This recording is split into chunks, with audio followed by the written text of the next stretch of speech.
ハローテニスは小野田道久です、今回はゲストシリーズということで若きホープをご紹介したいと思います。早速お呼びしましょう、この方です。どうぞどうぞどうぞどうぞどうぞどうぞ。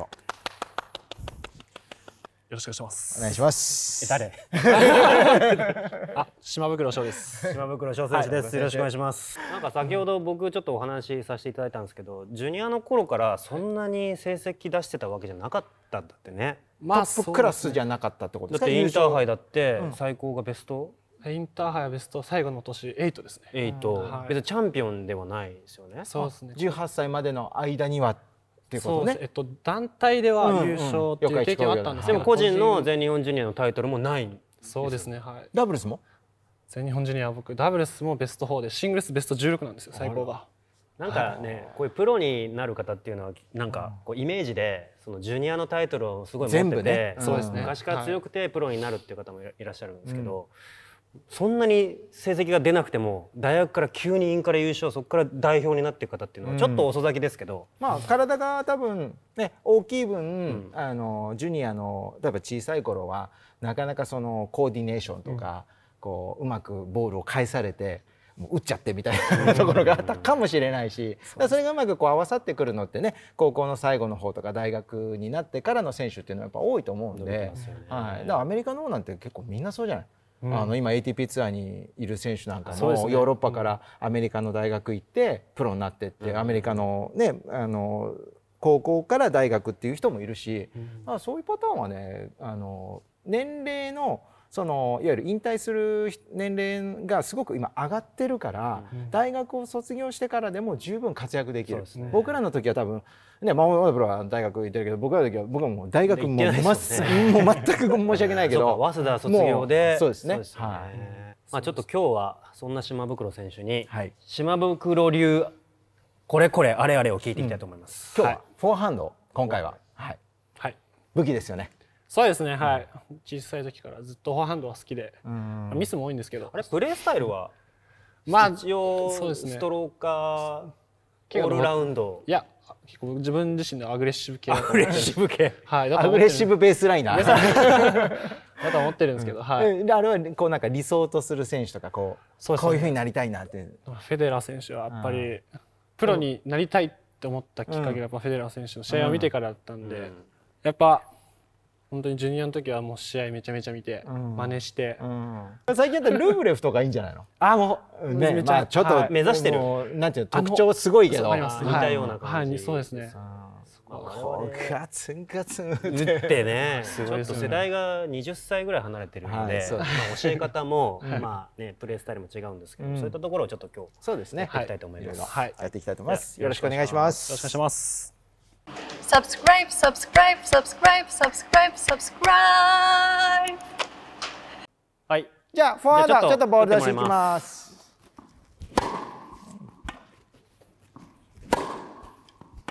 どっちでもいいですよ、打つのは。ここは非常にシンプルですよね、打ち方。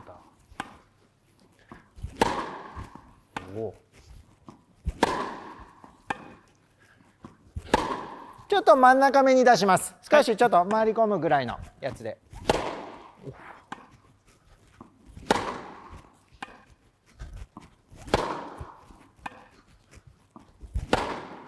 当たりが熱い。ラスト3球。ラストです。ナイスショー。Star Tennis Academy. ちょっとフォアのグリップを教えてください。結構薄い。僕結構薄くて嬉しい。個人的に嬉しい。嬉しい。でも今までの人がかわいそうです。すごい熱いだろ。もうね。でもこれまで最初めちゃめちゃ薄かったんです。それこそもう本当サーブと変わんないぐらいの。そんな薄いの？子供の頃ってこと？いやはい、本当に高校時代とかも結構これぐらい打ってたんですよ。でやっぱりでも海外行くようになってやっぱパワープレーヤーといろんな選手とやるとやっぱ打ち負けちゃう。こう高いボール。で徐々に自然にやっぱちょっと熱くなってきたんですよ。それでも今そんなに熱くないよこのグリップね。そう今の現役選手たちの中ではどちらかというと薄い方に入ると思うね。そうですね。はい。まあボールもねもちろんスピンはかけてるけどそんなヘビースピンというよりもどちらかというとこうドライブっていうのかな、昔風で言うとちょっとそういう系がフラットスピンみたいな感じで入っていきますよね。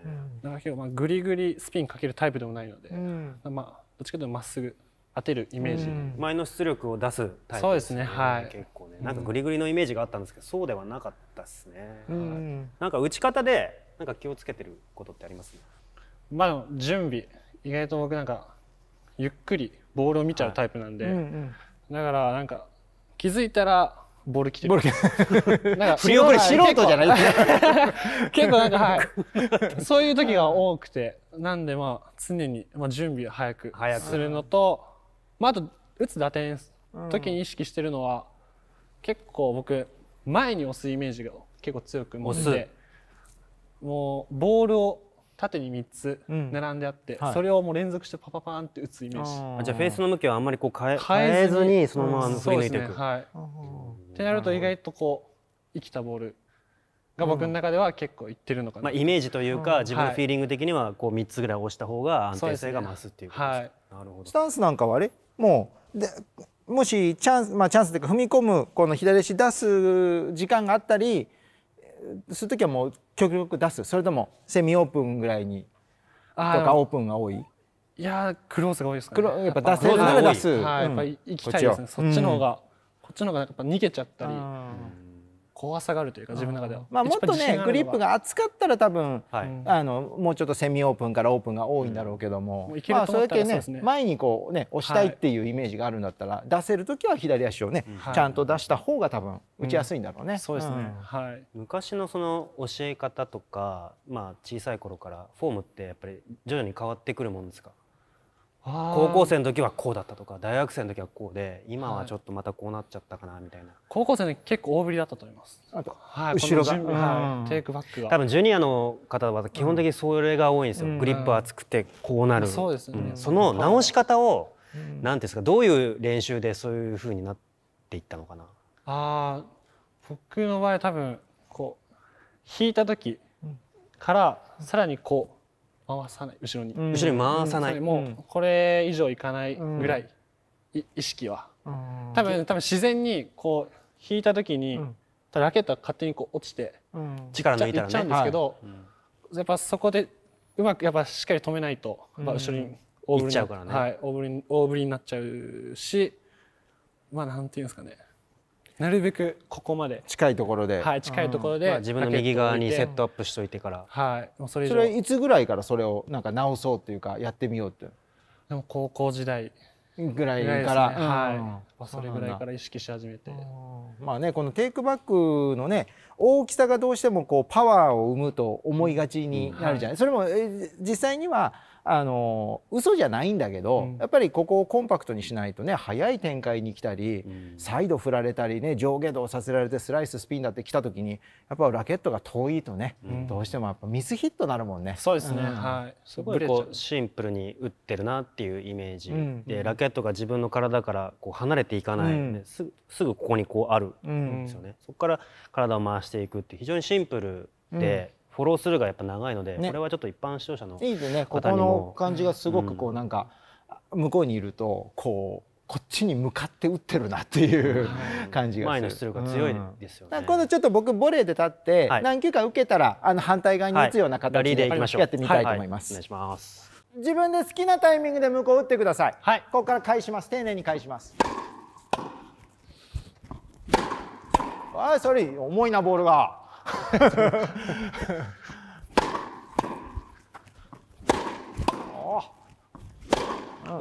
何球がいきます。はい、取り。すみません。はい。おいよ。はい。はい。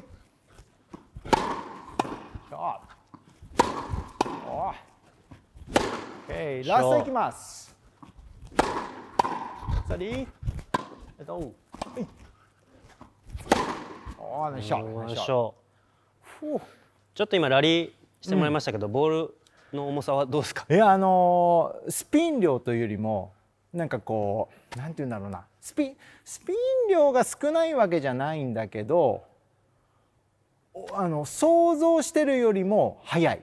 伸びる。想像で予測か、予測こう出しました、パッて構えた時とこの力感よりもボールがこっちに伸びてくるのはやっぱ速いんで、最初1球目やっぱこうその速さねってちょっとちゃんとリセットしないとこっちもいけなかったから、速いですよね、ボールね。速い。でやっぱ今あれでしょ、これポリエステルのストリングをそうですね、はい、縦横ポリポリですね。 1.25 ですか。 1.25 でテンションは48から50に、そこ時期によって調整したり。面の大きさはこれはこれ98です。98。はい。もうずっとこの大きさ。ずっと98ですね。98、はい、100も95もないです、ね。ラケットもちょっとさっき持ったんですけど、やっぱ重いですよね。まあでもこれをね、ある程度の重さがあって振らないとね、負けちゃいますよね。プロの世界でやってるわけだから。弾かれますね。ちょっと今ラリーをこうやって見てて僕後ろで思ったんですけど、やっぱりトップ選手のこのフットワーク、でこの辺にやっぱりどうしてもこう注目いくんですけど、ここのどっしり感というかこのバネ、このスタンスがもう1個分ラケットから常にこういうスタンスを持ってるので、この辺の回転が非常にスムーズだし、なんかこう揺れてる感じはしないですよね。よたよたっていう感じはしないと思うので、こういうところは視聴者の方も真似してほしいなっていうふうに思いました。特にバックもそうですけど、フォアもそうですけど、この形、ここをしっかりするとやっぱり力が伝わりやすいように、やっぱちゃんと足が踏んでるなっていうふうに思いました。軸がねちゃんとしてるとやっぱしてないと、いくらねスイング速いって言ってもブレたらやっぱりボール暴れちゃうから、やっぱ軸をちゃんと作ることと、そのね足のステップを使うなら使うし、使わないなら使わないでやるしっていうところのね区分けをちゃんとしなきゃいけないよね。もともと後ろにそんな下がるタイプじゃない。そうですね。もうなるべく中でこう勝負したいタイプなんで。僕1回だけ試合を見たことがあるんですけど、テンポも良かったですし、その前に行くぞっていうその圧力をかけるのが非常にうまいなと思ってたんで、後ろからこうヘビーボールを出すっていうわけじゃないですよね。そうですね。なんか何でもできるなっていうふうに感じましたね。Please subscribe. 軽くフットワークの練習なんですけど、この高尾さん、ボレー入ってもらって、前後の練習やっぱ僕左右の動きしかやっぱやってこなかったというか、中心的だったんで、この前後の動きを最近取り入れてる。真ん中でいい？真ん中でフォア気味に行けばいい？はい、そうですね。で好きな時にゆっくりめでお願いしたいです。じゃあ後ろから行きます。後ろから行きます。なるほど。ボールのトップでしっかり捉えるというイメージで、そうですね。縦の動きを覚えさせる。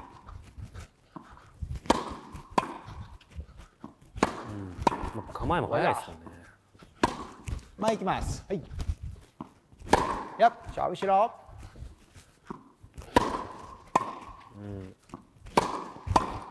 常に腰の位置か。胸元。やっ、後ろ。前。やっ。ごめんね。もう一回後ろ行きます。そうだよ。ラスト。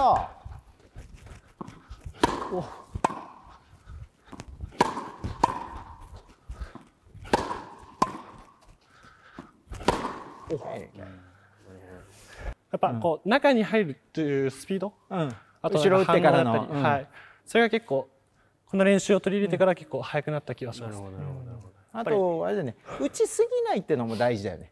そうですね。なんかもうある意味そんなに動かされてるわけじゃないし、球が速いわけじゃないけども、そこにちゃんとどこに右足を置いてどの距離感を保ってどこで捉えるかっていうことがメインだから、なんかもう振ることとか打つことがメインになっちゃうと、この練習はもうおかしな方向に行っちゃうから、これはやっぱり視聴者のね皆さんもそこはやっぱり勘違いしないように、強く打つのが練習じゃないから、やっぱり何をメインとしてるかっていうね、それでやっぱり変わってくるわけでしょ。そうですね。はい。どうしてもこう強く打ちたいっていう視聴者の方もたくさんいると思うんですけど、ボールとのその距離感だったりやっぱりペースをボールに合わせるっていう意識がないと合わないですもんね。そうですね。だからちょっとこう面倒くさくても少し細かくやってボールにアジャストさせてっていう癖をつけると、そういうスタンスじゃないと打てなくなるじゃないですか。はいはい、だから横着しないとか、そういうふうにショットの精度を上げるためにはここまでしないといけないんじゃないかなっていうふうに思いました。地味な練習なんですけど、本当大事な、はい、練習だな。これがずっとラリーが20、30、40って続いてくれば5分ぐらいずっとこれやんなきゃいけないし、心肺機能のね、いわゆる練習というか特にもなるんでね、すごくいいと思いますこれは。はい。ちょっとこういう練習もやってみてはいかがでしょうか。はい。ということで、フォアヘルありがとうございました。はい、ありがとうございました。Thank you so much for watching this video. If you like this video, please give us a like. By pressing the subscribe button, you can join the Star Tennis Academy right away. Your mobile device will instantly turn to a pro tennis school. Let us know what lesson you want to learn from us. See you next time. Bye!